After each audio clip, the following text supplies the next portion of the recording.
you think that's enough to hold back plaster? Hi, I'm Kent. In this video, I'm going to test a new method for attaching the mold parts together for my shapecast system. This is a prototype, very similar to what I was doing a little over a year ago when I was actually building shapecast. So what I've been working on is how to make plaster molds like this. So this is for slip casting. It has a negative here where you pour in the slip, and that is used to form the pot. However, to make this mold, we need another mold, and that's where shapecast comes into play. You can design single part molds online, and it will generate a bunch of files that you can 3D print. So in particular, here is the inner mold. It's been scaled up to account for clay shrinkage and has a slip well put onto it. And this here is exactly the inner mold.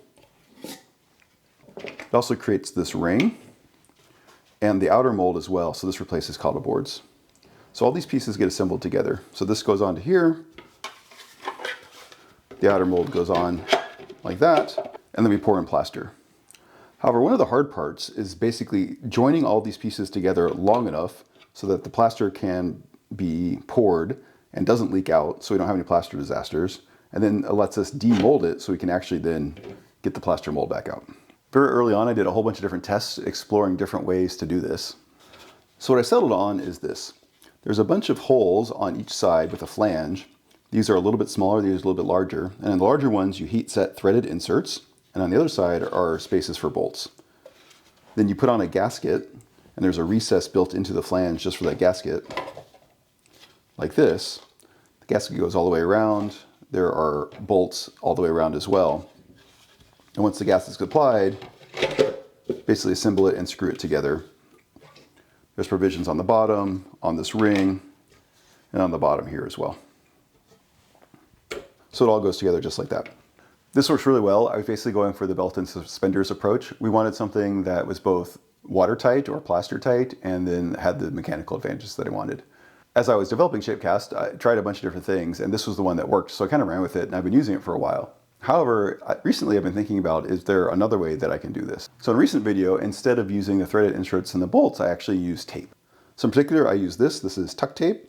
It's meant for sheathing, and I've been using this on my handle molds, and it's been working well. And so I did a test on this mold as well. I didn't change anything. I basically just taped it together without the threaded inserts and the bolts, and it worked well enough. And I've gotten a variety of feedback from people who have actually built these molds. Not everyone uses the threaded inserts and these M3 bolts here. Some people actually will use a bolt to go all the way through into a nut. Some people will just tape part of the mold and then just bolt the bottom together. I've actually also heard of people that don't even use the gasket. They just kind of crank down enough onto the 3D print so that it comes together. I'm a little surprised there weren't any plaster disasters going that way, but that's great. It's one of the great things about getting feedback from all the people using this. There have also been other ideas around getting rid of the gasket. So for instance, instead of having this neoprene gasket, could we just model in a groove and then for instance like put TPU in here or do a multi-material print? The problem is not everyone who's using shapecast has a fancy printer, so I really don't want to do multi-material. However, I have been thinking about something else. And that's what this is. This is just a quick test I threw together to try and understand the concept. So the idea is that instead of the threaded inserts and the bolts, we use these. These are binder clips. They will basically clamp down pretty hard. If you've ever put your finger in here, you can know how much it'll bite down. And so can we use this instead of screwing things together? And then instead of the gasket, what if we just increase the surface area between the prints so that basically the plaster has a harder time getting out? So this here has a bunch of grooves in it and then the associated feature in the opposite part. So they basically slot together. So from the end, you can see how they mate together. And this acts as alignment so they don't slide back and forth. But it also means the plaster kind of has to weave its way through this to get out. And part of the inspiration for that is actually my handle molds. So these here have a small little recess where the handle actually sits down inside of it. And just that corner, basically around and down with some pressure from some tape, is enough to hold back the plaster. The handles are pretty small, so there's not a lot of pressure from the plaster, but I was wondering if the same idea would scale up. In the background, I've also been working on a rewrite of the shapecast backend, basically the part that does all of the geometry manipulations and 3D modeling. It's been working great for a while, but is a little bit ugly under the surface. It very much looks like research code where I've tried a bunch of things and they failed and I tried again, and I haven't really done a nice cleanup. So over the past, I don't know, 6 months or so, I've been slowly working on that, and I have something that's kind of sort of working. And the advantage of that is it basically lets me do some changes much more easily than I could with the current code base. So with that prototype, I went ahead and designed this. This is basically similar to some of the other forms I've been making. This one's a little bit over 16 ounces compared to the 12-ounce mug I made recently. It's a very similar design language. And then this here is the inner mold, which is very similar to the other ones. Basically very similar profile. It's been scaled up to account for clay shrinkage, has the slip well, only on the bottom it looks different. There are no holes here for the bolts and the threaded inserts. Instead there's this groove that goes all the way around. And I still have the ring, but it similarly has the mating features of this. And this is one piece, it was printed as one piece. Several people have asked me about the option for making the ring one piece, and the current code is just a little ugly. It doesn't work very well to make those changes. But since I'm doing this rewrite, I went ahead and added that as a feature in for the new code. So the idea is that if this will actually fit on your printer, you can make it one piece so you don't have to glue it together. This will slot down right there. It'll rotate back and forth, but those grooves made together. And then the same idea for the outer mold. Grooves along the bottom, up the sides. So this will all fit together like this. And then the idea is that we can go crazy with the binder clips and clip it all together, pour in plaster, and with any luck it won't leak. So I went ahead and printed these last night as a first test, and there definitely are some challenges printing these. So the inner mold worked fine, the ring worked fine. One of the challenges with this part is that it's printed this way, so there's features on the bottom, and I've been very reluctant to do that because I wanted the bed adhesion. This one actually printed okay, no problems. This one, however, actually lifted in the corner. So this is on my Bamboo printer, a very good printer, it works very well, but sometimes it still has issues with bed adhesion, and particular corners will lift. And so there's some stringing here in the grooves, and the whole corner lifted up. So if we put this together,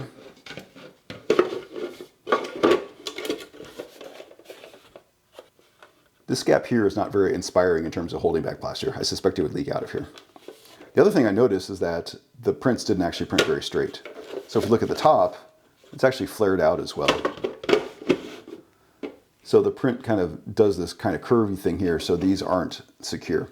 We might be able to kind of press this together, but that's one of the challenges. It might be worth considering printing this in a different orientation, but I wanted to run with this. So since this one failed and there were a couple other problems, I went ahead and reprinted it. And this time I added a brim on the bottom. Unfortunately, the brim actually went and filled in the gaps in between. I need to figure out a little bit more about how to print it.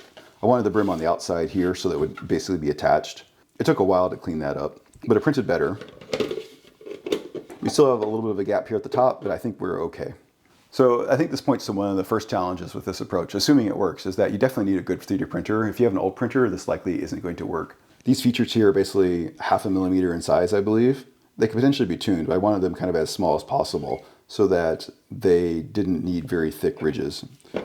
In particular on this side where there's the grooves, I don't want to punch through or make that fatter than I need to. And in terms of this here kind of flaring out at the top, maybe I could add some more supports, but I'm hoping that isn't needed, that we can just use it as is. And I went ahead and printed a rather large mold so that we can test this kind of under worst case conditions. However this works, it's going to be much easier to assemble and disassemble. So let's go ahead and do that. So I think just like before, we can go ahead and assemble the inner mold. So take this, just slide it on, and with the binder clips, start pushing them in there.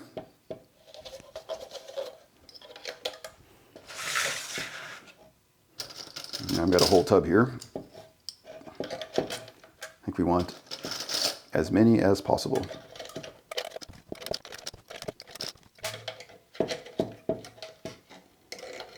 All right, so that's good. Outer mold, same idea.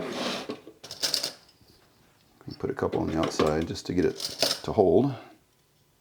A couple of people have also asked about this outer piece being one thing. You're not gonna get your plaster out. I tried very early on without having that. You can go back and see a video. I actually wound up cutting it off, which was pretty annoying.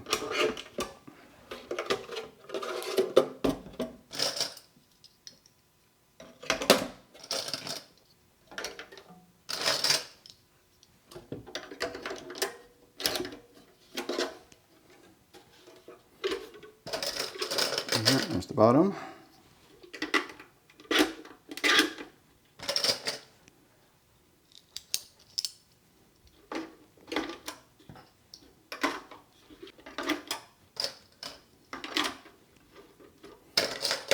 Let's have this gap here. Let's see if I can put another one on top. There we go. So it kind of spreads apart at the very top, but otherwise is bound together. All right, right, so that looks a little crazy, but it's way easier than setting the threaded inserts in. So the first test I want to do is actually see if this holds water.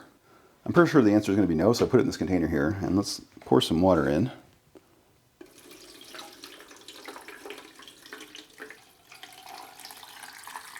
All right, well, there's all the way to the top, and we are indeed leaking. Let's see if I can see where. Okay, so mostly right here, although there's a little bit on the sides. There's more back here. It's actually coming out quite a bit.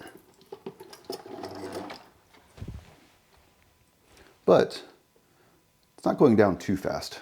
So this may work. We'll see. The advantage of plaster is that it's more viscous than water. So if it is going to leak, it will leak much more slowly, and hopefully it actually will seal up the holes. And then of course the idea is that once the plaster is set, we can just take off all the binder clips.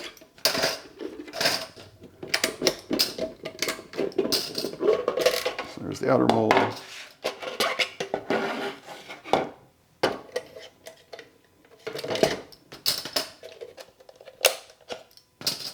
And the inner mold. So where it was leaking is basically right down here, where these things meet together. And when I created these, I had a problem with the geometry, basically getting the grooves to extend all the way down. There's actually a flat spot right here where it makes it all the way from the inside to the outside. That's just a technical problem. I was just having problems with my prototype. I suspect this can be fixed. So hopefully that's the only place that's really leaking. So I'm going to go ahead and dry this off, and we can reset and actually try it with plaster. Will we have a plaster disaster? I guess we'll find out. When everything's dried off, let me go ahead and quickly reassemble this.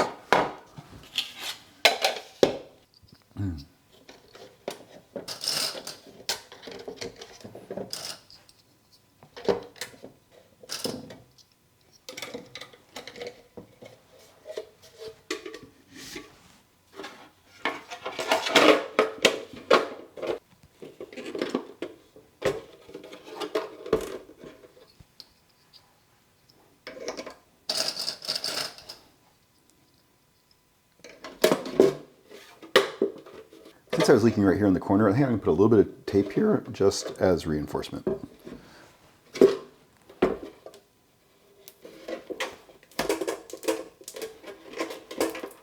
One right there.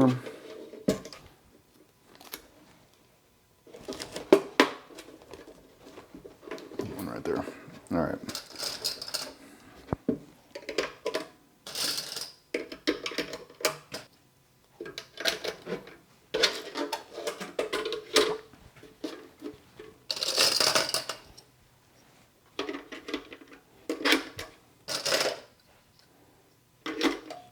I think the same thing. Since I have this kind of flaring apart from the prints, I'm going to put a little bit of tape up here too.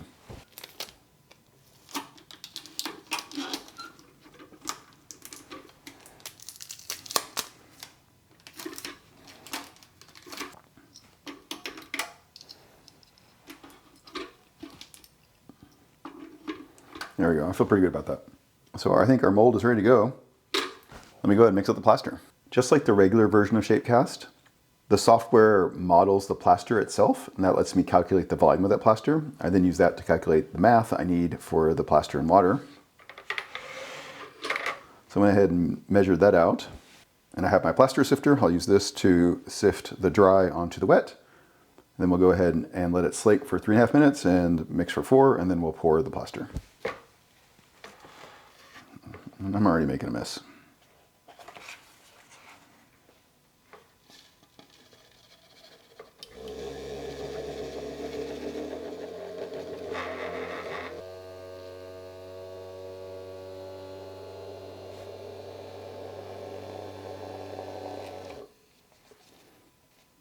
All right, there you go. And the sifter is as much about my lack of patience as it is about the sifting itself.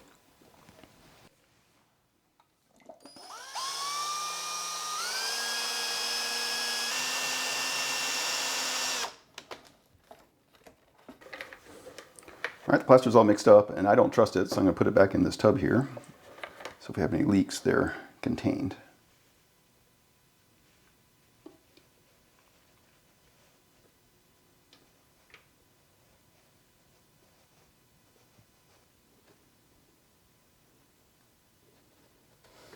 There we go, up to the top. And no leaks. Well, I just spilled, but no leaks. All right, use this as a chip brush and make sure there aren't any bubbles. Plaster is getting a little bit thick already, so I think that's to our advantage. Wow, it's actually looking really good.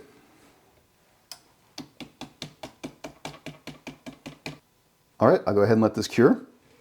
We'll check it once it's fully set.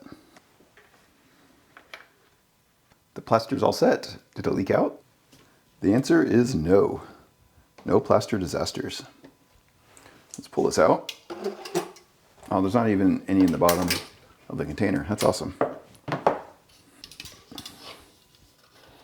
I don't see any leaking at all. That's incredible.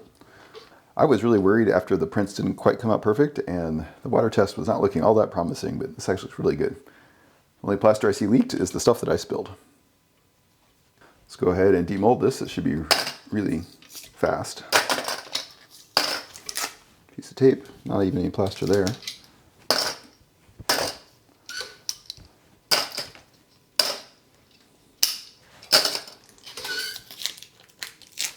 None there either. So that looks like it wasn't actually needed, which is very cool.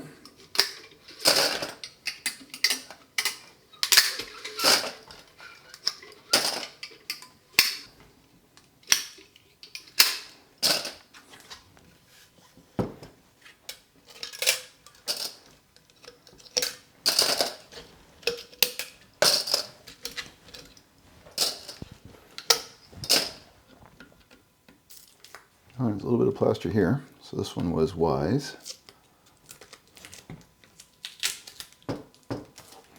Yeah, leaked out just a tad.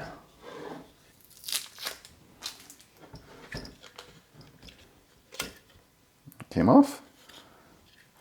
And the rings did what I wanted. Basically, they tried to leak out a little bit, but it held back. This here is actually the top of the mold, so we want that. There we go.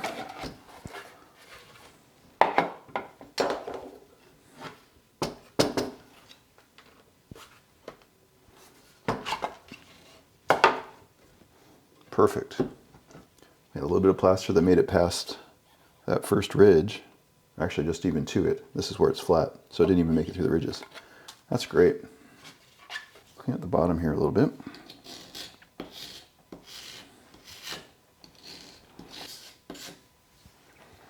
And then this is our seam line. Wow, that's actually really good. It's basically as good as I bolt it together.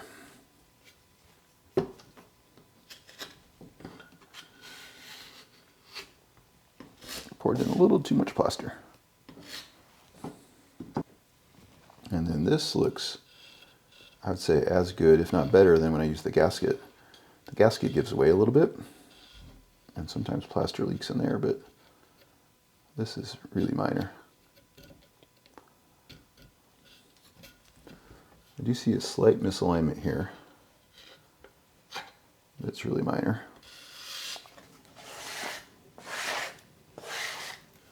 All right, the same as always, I'm going to use my ice and alcohol trick to get this out. So this has been in my freezer. So it's nice and cold. All the way to the top.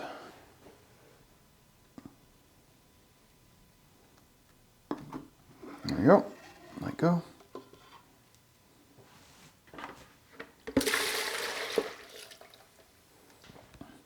And there's our brand new mold. Got a couple of small little bubbles right here, but those are in the slip well, so no harm, no foul there.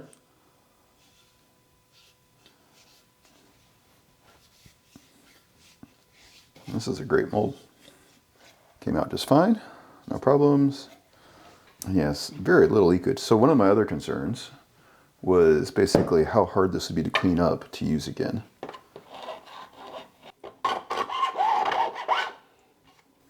Would there be plaster down in the grooves that would be hard to get out? And the answer seems to be no. Yeah, I've got some plaster down here. I definitely need to think about how to get my software to extend these grooves down. Almost nothing here on the bottom. I think I checked this one. Yeah, same. All right, I think it's all going to come off. So yeah, my fear that the plaster would kind of get stuck and impregnated in these grooves, that also looks like it's unfounded. That's great. I just went and washed all these off, and yeah, basically all the plaster came off. I was having a little bit of a hard time getting the outer mold off, and I realized that it's probably because of this part of the mold here itself. I printed this first one here without supports, and I had some stringing, so I think it just grabbed on to the plaster. For the second go around, when I had those problems, I went ahead and turned on supports, and it took a little bit longer to print, but it's a much cleaner top. As I mentioned, I thought about maybe having to change the print orientation because of these defects in the print, this warping towards the top, and then dealing with the bed adhesion and the brims, but I think actually this worked really well. It was way more tolerant and forgiving than I expected when I pulled the prints off the printer, which is great because this project's actually been a bit of a roller coaster. I've probably been working on the software on and off for maybe 6 months, and it's great to finally have it to the point where I can actually get functional prints out of it. There's still a lot to be done. It is still barely working, but nice to see some significant progress. So being able to do these types of experiments with the system as a whole will be great. And I still want to do multi-part molds. And part of this cleanup is basically a journey along that path as well. Being able to change the structure of the code and the prints themselves before was very brittle and very tedious. Now hopefully that'll be a lot easier. But time will tell. And the binder clips themselves worked great. They definitely applied plenty of clamping force. I suspect I have more than I needed, but I'd rather have more than less. And they are very easy to put on and off. And of course these are basically infinitely reusable.